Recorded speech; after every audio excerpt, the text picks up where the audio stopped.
পাশ দিয়া খাটিয়ার দুই পাশ দিয়া দুইভাবে ভাই দুই পাশ দিয়ে এইভাবে বাহির কইরা দিল। বাহির কইরা দিয়া শহরের চতুর্দিকে ঘুরাইতে আছে। শহরের মূর্খ লোকেরা বলতেছে, বাদশাহ ইস্কান্দার সারা জীবন আমাদের থেকে ট্যাক্স দিল আর ভ্যাট নিল, এখন মরার পরও আমাদের কাছে ট্যাক্স, আমাদের কাছে ভ্যাট চায়। আলেমরা ডাক দিয়া বলতেছে, রে মানুষ, বাদশাহ সিকান্দার তোমাদের কাছে ট্যাক্সও চায় না, ভ্যাটও চায় না। বাদশাহ সিকান্দার গোটা দুনিয়ার মানুষকে বুঝাইতে চায়, এরে গোটা দুনিয়ার মানুষ, আমি বাদশাহ সিকান্দার গোটা দুনিয়ার বাদশাহী করলাম। আমি বাদশাহ সিকান্দারের মতো এত বড় ক্ষমতাশীল আর কেউ হইতে পারবি না। আজকে তাকাইয়া দেখো, আমি বাদশাহ সিকান্দার দুনিয়ার থেকে রওনা হয়ে গেলাম। আমি বাদশাহ সিকান্দারের কোনো টাকাও নাই, পয়সাও নাই, বাড়িও নাই, গাড়িও নাই। আমি বাদশাহ সিকান্দারের 3টা সাদার কাপড়,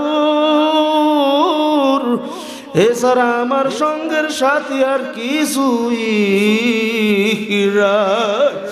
হে দুনিয়ার মানুষ, আমার মতো এত বড় ক্ষমতাশীল আর তোরা দুনিয়ার ভিতরে কেউ হইতে পারবি না।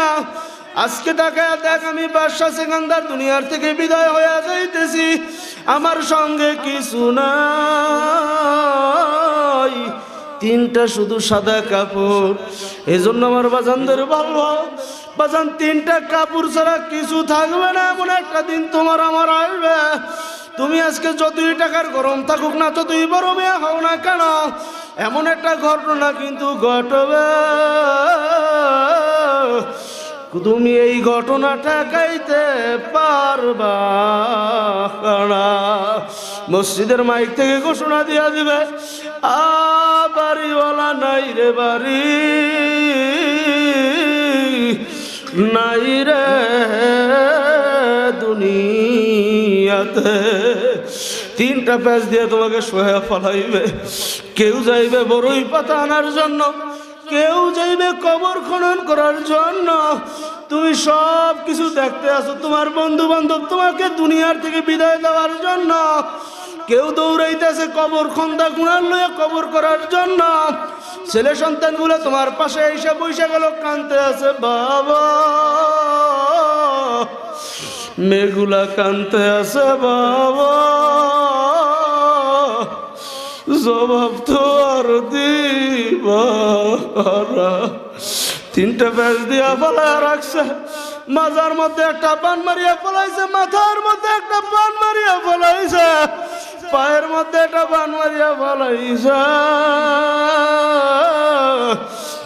তাকে দেখো আব্দুর রহমান,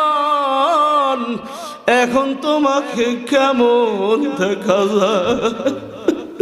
বাজার বান্দে বুঝা গেল রে মন, আর কোন দিন উঠে বসার শক্তি রাই। মাথার বান্দে বুঝা গেল রে মন, আর কোন দিন মাথা নাঙার শক্তি রাই। পায়ের বান্দে বুঝা গেল রে মন,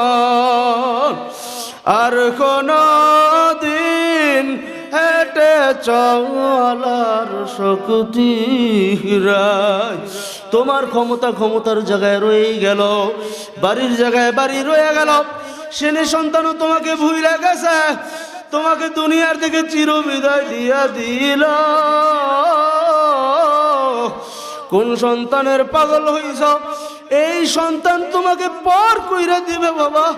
গত কিছুদিন আগে করোনার সময়ের ঘটনা, সন্তান বাবাকে আটকে রাখছে, করোনা হইছে আর বাবার কাছে যায় না। বাবা গত কিছুদিন আগের ঘটনা, এক ব্যাংকার দুনিয়ার থেকে বিদায় হয়ে গেল। ব্যাংকের ভিতরে অনেক টাকা রেখে গেছে। দুই সন্তানের ভিতরে টাকা নিয়ে ঝগড়া শুরু হয়ে গেল। বাবার লাশ দাফন করার লোক নাই, বাবার লাশ পয়সা যাইতে আছে। এলাকার লোকজন চান্দা দইরা তাকে দাফনের ব্যবস্থা করলো। মাটি সন্তান দিল ওরা। এই সন্তান তোমার আপন না, এই বাড়িও তোমার আপন না, গাড়িও তোমার আপন না। বাড়ির জায়গায় বাড়ি পইরা থাকবে, গাড়ির জায়গায় গাড়ি পইরা থাকবে। ওই নিয়ে কবরের ভিতরে রাইখা আসবে। কবরের ভিতরে কোনো পরিচয় নাই। তিনটা কাপড় দিয়ে প্যাঁচ মাইরা নিয়ে কবরের ভিতরে রাইখা আসবে। এখন ডাইনে মাটি, বামে মাটি, উপরে মাটি, নিচে মাটি। মাটি হবে বিছানা, উপরেতে চাপা মাটি। ভাইগা যাইতে পারবা না।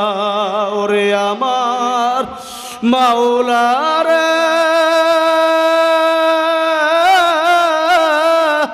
ওরে আমার মাশুক রে, ওই অন্ধকার কবরে একা কেমনে থাকব রে। মাবুদ গো, আপনি আমাদের সবাইকে কবরের প্রস্তুতি নিয়া দুনিয়ার থেকে বিদায় হওয়ার তৌফিক দিয়া দেন। আমাদের সবার ভিতরে আপনার মারেফাতের নূরের বাতি জ্বালায় দেন। যারা এখানে আমরা আসছি একটু ওয়াদা করতে পারে আর জিন্দিগিতেও গুনার কাছে যাইব না। আল্লাহকে দেখে একটু সাক্ষী, আল্লাহকে দেখে একটু ওয়াদা করি। মাবুদ গো, হাতগুলো উঠাইলে আপনি সবার হাতকে কবুল করে নেন। ইয়া আল্লাহ, আপনার হাতে সুবর্দ কইরা দিলাম। আপনি এদেরকে রাস্তা বলন্দ কইরা দিয়েন, রাস্তা আপনি সহজ কইরা দিয়েন। মাল্লাহুল মাওলা ফালাহুল কুল। একটু সফরদর মতো সফরদ কইরা আল্লাহর পথে নাইমা যান, একটু হিম্মত করান। আল্লাহ দেখবেন রাস্তা খুইলা দিবে। আমিও আপনাদের জন্য দোয়া করি, আপনারাও আমার জন্য দোয়া কইরেন। কাল ময়দানে মাহশারে যাতে একসাথে গলাগলি বাইদা মাওলার জান্নাতে যাওয়ার তৌফিক দিয়া দেয়। সবাই বলি আমিন। ওয়া আখির দাওয়ানা আলহামদুলিল্লাহি রাব্বিল আলামিন।